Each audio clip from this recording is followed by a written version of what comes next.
This episode's called Heaven and Earth.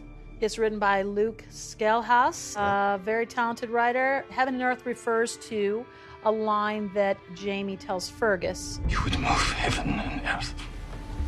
You would risk arrest and death. Even hell.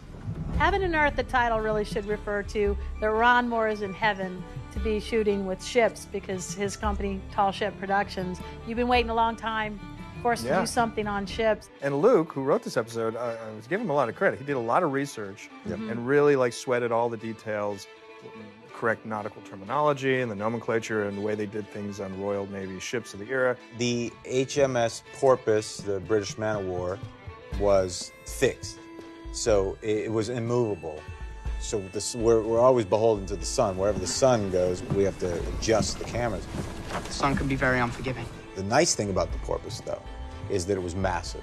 It was built on a scale of an actual British man-of-war. There's 74 cannon. It is 5 times the size as the Artemis, and it's really cool. A lot of professionalism in the Royal Navy came about in a later era. Terry, our costume designer, was talking about how uniforms were not as uniform as we think. Yeah. You know, what I thought of as naval uniforms of the Royal Navy were actually much later as well. So a lot of things were sort of still developing. I loved what Terry did with Claire in this episode. She looks very Katharine Hepburn-ish. Terry had a challenge to find something that would be comfortable for the actors, and yet they could be on the ship and it would look authentic. I love the ponytail Claire's wearing for the first time. She just has a whole different look that I think really is cool for the ship episodes.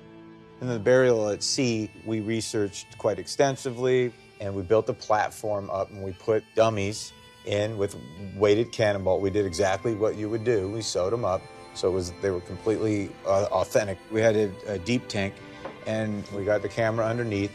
It ended up being quite a moving episode in a lot of ways.